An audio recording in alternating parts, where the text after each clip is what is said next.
할렐루야.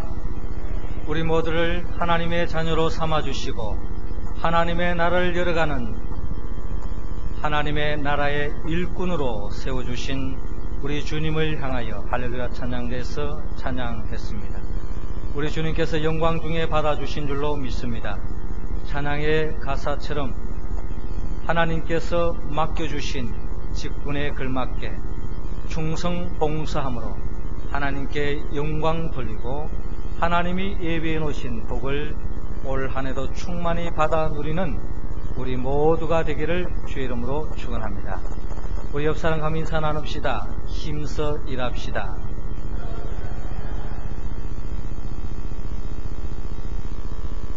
우리에게 올 한해를 허락하시고 생명을 주실 뿐만 아니라 일꾼으로 삼아주신 우리 주 하나님 아버지께서는 말씀으로 천지 만물을 창조하신 전능의 하나님이십니다.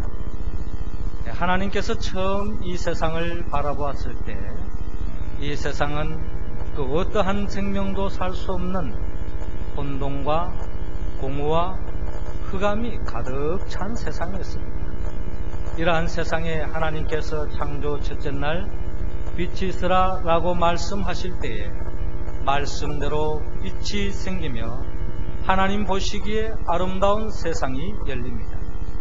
창조 둘째 날에도 하나님의 말씀대로 푸르른 하늘이 생깁니다. 창조 셋째 날에도 하나님의 말씀대로 땅과 바다와 또 땅에서는 아름다운 식물들이 자라고 아름다운 꽃을 피웁니다. 창조 넷째 날에도 하나님의 말씀대로 낮을 밝히는 태양과 밤을 밝히는 달과 또한 밤하늘에 수많은 별들이 반짝이고 있습니다. 창조 다섯째 날에도 하나님의 말씀대로 또한 바다에는 물고기들이 헤엄을 치고 또한 하늘에는 새들이 날아다닙니다. 그리고 창조 여섯째 날에도 하나님께서 하나님의 말씀대로 짐승과 동물을 만드신 후에 삼위 하나님께서 우리가 우리의 형상과 모양대로 사람을 만들고 그로 바다의 고기와 공중의 새와 땅에 기는 모든 것을 다스리게 하자 하시고 하나님께서 친히 우리와 같은 사람을 만드시고 생육하고 번성하여 땅에 충만하라 땅을 정복하고 다스리라고 하는 하나님의 복을 안겨주셨습니다. 이처럼 하나님께서 말씀으로 천지 만물을 창조하시고 하나님께서 창조하신 그 모든 것을 바라보시고 심히 좋아하시고 기뻐하셨습니다. 그리고 또한 창조 일곱째 날 창조의 꽃이요 면류관이라고 할 수 있는 하나님의 안식이 시작됩니다. 하나님의 이름이 거룩히 여김을 받고 하나님의 나라가 임하며 하나님의 뜻이 하늘에서 이루어진 것처럼 땅에서 이루어졌기에 하나님은 더없이 흡족하시고 하나님은 이 세상 속에서 안식하는 하나님을 바라볼 수 있습니다.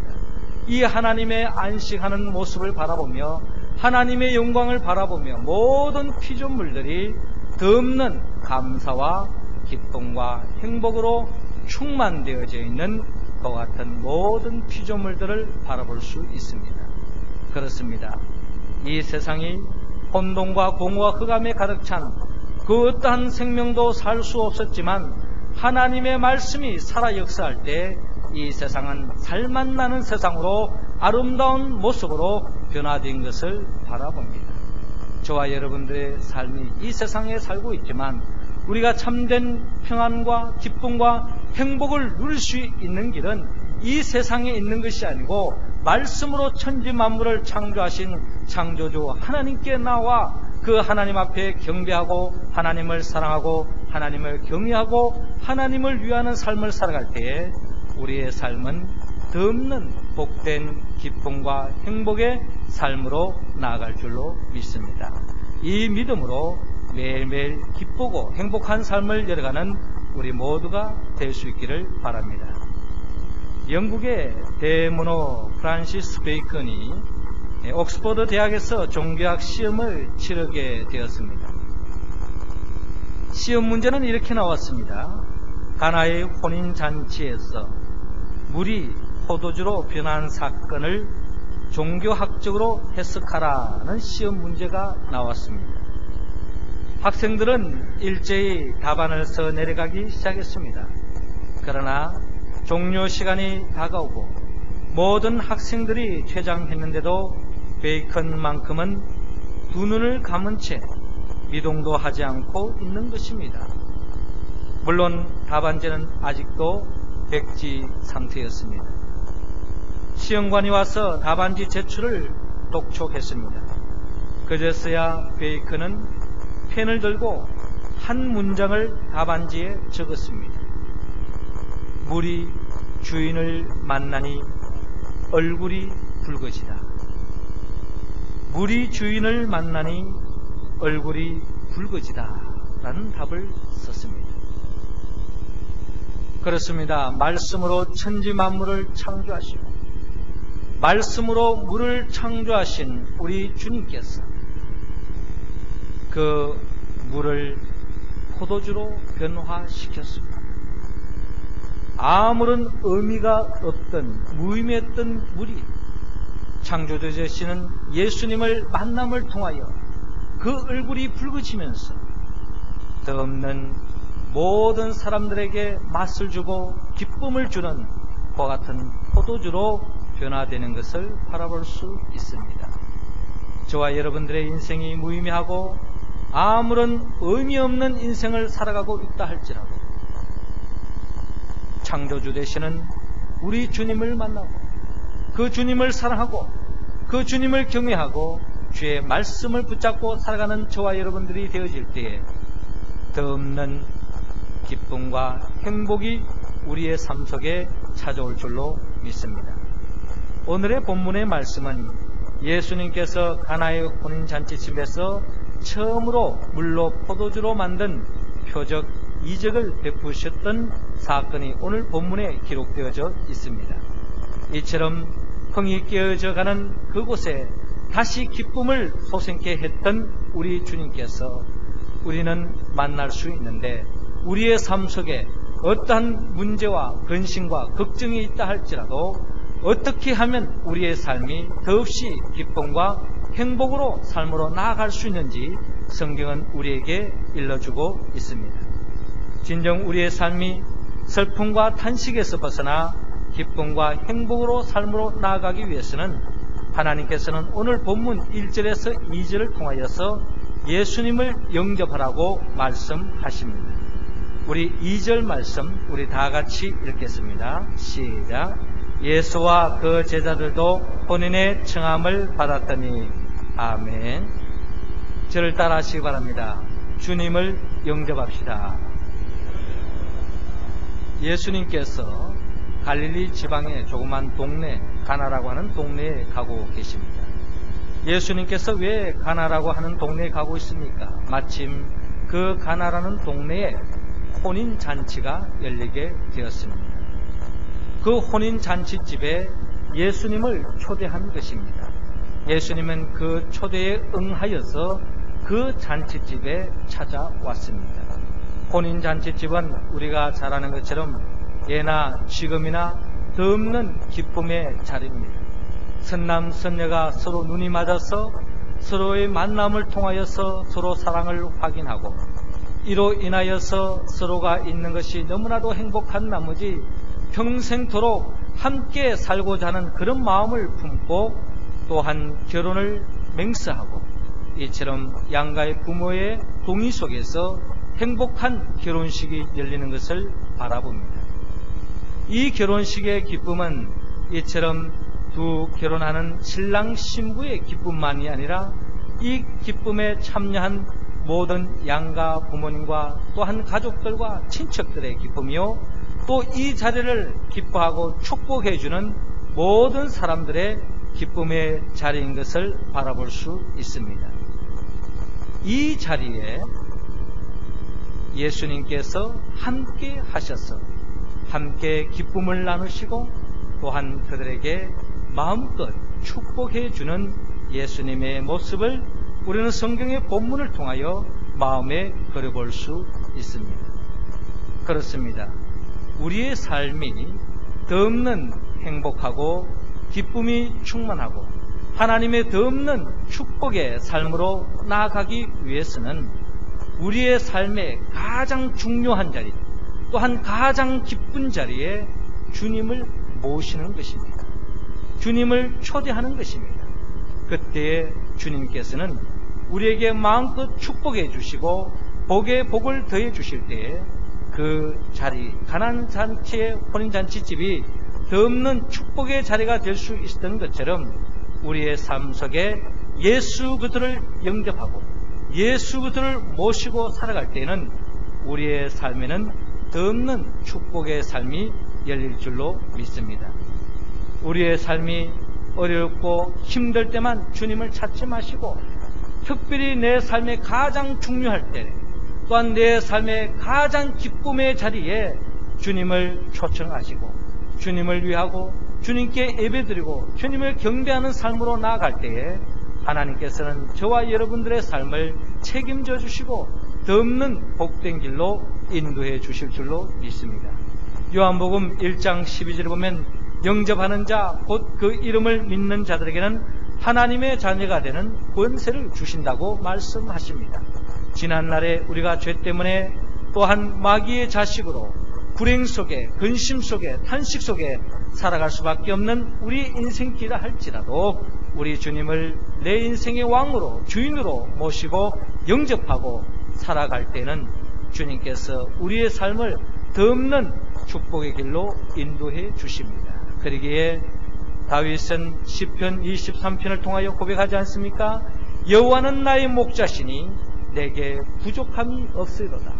그가 나를 푸른 초장 쉴만한 물가로 인도하시고 또한 그의 인생이 사망의 엄침한 골짜기에 놓여있다 할지라도 주의 함께 하신다고 하는 그 믿음으로 모든 두려움에서 벗어나 참된 평안과 기쁨을 누리고 주님이 예배해 놓으신 그 복으로 축복의 잔이 흘러넘치는 그 같은 모습을 우리는 바라볼 수 있습니다.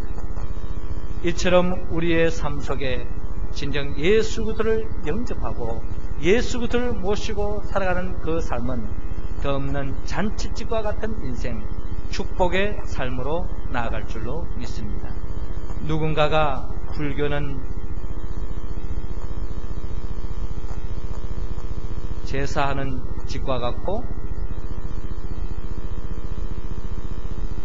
불교는 초상집과 같고 또 유교는 제사집과 같고 또 이슬람교는 전쟁터와 같지만 기독교는 잔치하는 집과 같다라고 이야기한 바가 있습니다. 그렇습니다.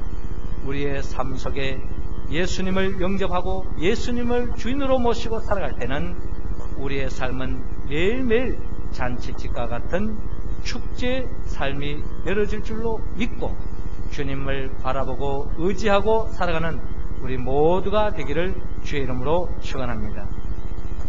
두 번째로 우리가 진정 우리의 삶 속에 더없는 기쁨이 식지 않고 충만한 기쁨으로 나아가기 위해서는 하나님께서는 오늘 본문 3절에서 4절을 통하여 예수님께 기도하라고 말씀하십니다. 우리 3절 말씀 우리 할렐루야 찬양대원들이 읽어주시기 바랍니다. 시작.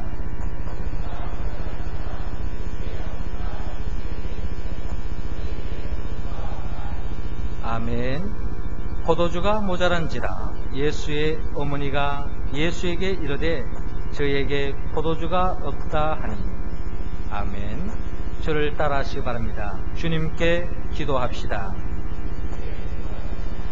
예수님은 혼인잔치집에서 혼인하는 두 사람과 세워지는 가정을 위해서 마음껏 축복하고 있습니다. 그리고 모든 사람들과 함께 기쁨의 잔치에 참여하고 있습니다. 이 혼인잔치집에는 마음만 기쁜 것이 아닙니다. 또한 먹을 것이 많기 때문에 입이 즐거울 수밖에 없습니다. 맛있고 풍성한 음식을 통하여 기쁨을 더해주고 있습니다.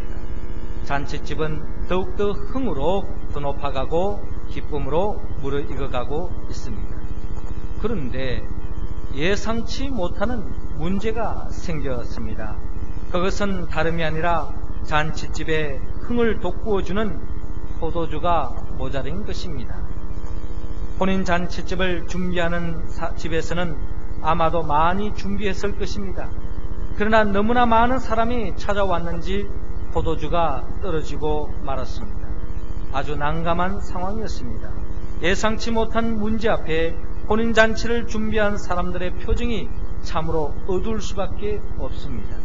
그리고 혼인잔치에 참여한 모든 사람들이 흥이 깨어지고 있습니다.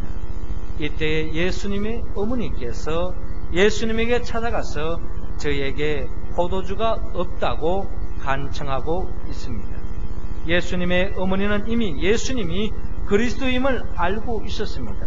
어떠한 문제가 생긴다 할지라도 예수님께 부탁하고 간청하면 모든 문제를 해결해 주실 것을 또한 예수님의 어머니는 믿었기 때문입니다. 그렇습니다. 우리의 삶에는 참으로 예상치 못하는 일들이 생길 때가 많이 있습니다.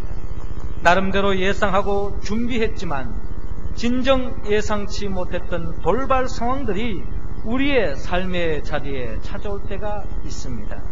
그동안 쌓아놓았던 사랑과 행복이 순식간에 깨어지기도 합니다. 건강과 물질이 산산조각나고 날아가 버릴 때도 있습니다. 덧없는 근심과 두려움과 탄식이 우리의 삶의 자리에 찾아올 때가 있다라는 것입니다. 그러나 믿음이 없는 사람은 근심과 탄식에 주저앉을 수밖에 없지만 믿음의 사람은 그 자리에 주저앉지 않고 근심과 걱정거리를 기도 제목으로 바꾸어서 주님께 나아가 주님께 부르짖고 기도합니다. 주님께서는 우리의 기도를 외면하지 않으시고 우리의 근심 걱정거리가 덧없는 감사와 기쁨이 제목이 될 수 있도록 주님께서 우리에게 구원의 은총을 베풀어 주신 줄로 믿습니다. 기도할 때 어둠이 물러갑니다.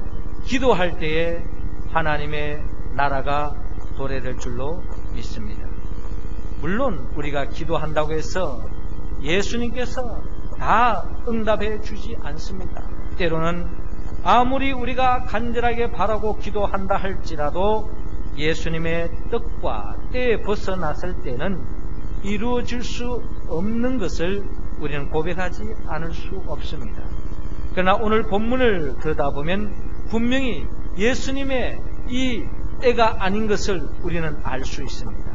그럼에도 불구하고 예수님께서는 때로는 예수님의 때도 접고 이처럼 어머니의 그 간청을 들어주셔서 또한 그 기도를 응답해 주는 모습을 바라볼 수 있습니다. 예수님의 뜻과 때 이전에 우리의 간절한 바람과 기도 제목을 주님 앞에 아릴 수 있기를 바랍니다. 주님께서는 우리의 기도를 들어주십니다. 주님께 부르짖고 간구할 때에 주님께서는 우리의 기도를 응답해 주실 줄로 믿고 절망의 자리에서 또한 기도함으로 주님 앞에 응답받아서 더없이 문제를 해결하며 나가는 우리 모두가 될 수 있기를 주의 이름으로 축원합니다. 세 번째로 우리가 진정 기쁨이 넘치는 삶을 우리의 삶 속에 맛보기 위해서는 하나님께서는 오늘 본문 5절에서 11절을 통하여 예수님께 순종하라고 말씀하십니다. 우리 7절 말씀 우리 다 같이 읽겠습니다. 시작. 예수께서 저희에게 이르시되 항아리에 물을 채우라 하신즉 아구까지 채우니. 아멘. 저를 따라 하시기 바랍니다. 주님께 순종합시다. 예수님께서 이처럼 가나의 혼인 잔치집에 기쁨으로 충만해야 할 이 잔치집에 갑작스런 문제가 생겨서 흥이 깨어질 수밖에 없는 상황 속에서 예수님의 어머님의 간청이 있었습니다. 이러한 상황 속에서 예수님께서 그 간청, 그 바람, 그 기도를 들어주시는 것을 바라볼 수 있는데요. 그 기도는 구체적으로 어떻게 이루어졌는가 하는 것을 우리가 본문을 통하여 들여다본다면 예수님께서 하인들을 부르시고 또한 마침 유대인의 결례에 따라 두세 통 드는 돌 항아리가 6개가 놓여져 있었는데 예수님께서 하인들에게 항아리에 물을 채우라 라고 명령하십니다. 하인들은 예수님의 말씀에 그대로 순종합니다. 아구까지 가득 채웁니다. 그리고 난 뒤에 예수님께서 말씀하시기를 이제는 떠서 연회장에게 갖다 주어라고 명령하십니다. 하인들은 예수님의 말씀에 그대로 순종합니다. 혼인잔치를 벌리는 총책임자가 물로 된 포도주를 맛을 보고서 어디서 나는지 알지 못합니다. 그리고 또한 연회장은 신랑을 불러서 사람마다 먼저 좋은 포도주를 내고 취한 후에 낮은 것을 내거를 그대는 지금까지 좋은 포도주를 두었도다 라고 말씀합니다. 결국 예수님께서 물을 포도주로 만듦을 통하여 그 포도주를 먹고 마심을 통하여 흥이 깨질 수밖에 없는 그 잔치집이 다시 흥이 되살아나는 역사가 일어납니다. 이처럼 흥이 깨어지는 그 잔치집에 다시 흥이 살 수 있었던 비밀은 어디에 있습니까? 그것은 바로 예수님의 말씀에 순종할 때에 이처럼 흥이 되살아나는 역사가 일어납니다. 여러분들의 삶 속에 진정 문제 앞에 근심걱정으로 흥이 깨어지는 사람이 있습니까? 우리는 주님의 말씀 앞에 무릎을 꿇고 말씀 통하여 들려주시는 하나님의 음성에 우리는 순종하며 나아가야 합니다. 그 말씀이 때로는 너무나도 비합리적으로 들릴 때도 있을 것입니다. 너무나도 생뚱맞게 들릴 때도 있을 것입니다. 그럼에도 불구하고 그 말씀에 순종하며 살아갈 때에 하나님께서는 그 말씀에 순종하는 자에게 하나님께서 예비해 놓으신 복을 안겨주는 것을 바라볼 수 있습니다. 이처럼 우리의 삶의 매일매일 삶의 자리에서 주님이 주시는 그 말씀 붙잡고 그 말씀에 순종하여서 더없이 하나님이 예비해 놓으신 복을 맛봄으로 잔치집과 같은 흥이 살아나는 놀라운 삶을 열어가는 우리 모두가 되기를 주의 이름으로 축원합니다. 사랑하는 성도 여러분, 하나님은 저와 여러분들의 삶 속에 매일매일 날마다 기쁨이 충만하기를 원합니다. 이를 위하여 예수님을 초청하라, 예수님께 간구하라, 또한 예수님의 말씀에 순종하라고 말씀합니다. 어떻게 우리가 이 말씀에 응답할 수 있습니까? 우리의 의지로, 우리의 힘으로 응답할 수 있는 것이 아닙니다.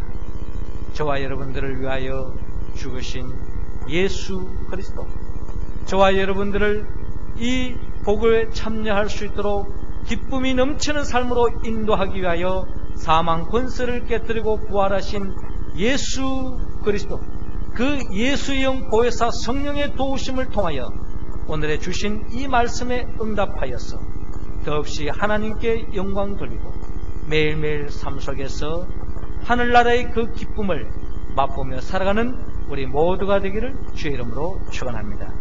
기도드리겠습니다. 생명의 영 보혜사 성령님이시여, 이 시간 우리 모두에게 초청의 영, 기도의 영, 순종의 영으로 충만히 채워주시옵소서. 어떠한 삶의 자리에 있든지 예수님을 왕으로 영접하고 예수님께 기도하며 예수님의 말씀에 순종하는 삶의 여정이 되어서 더없이 하나님께 영광 돌리고 기쁨이 넘쳐나는 삶으로 인도하여 주옵소서. 예수님의 이름으로 기도드리옵나이다. 아멘.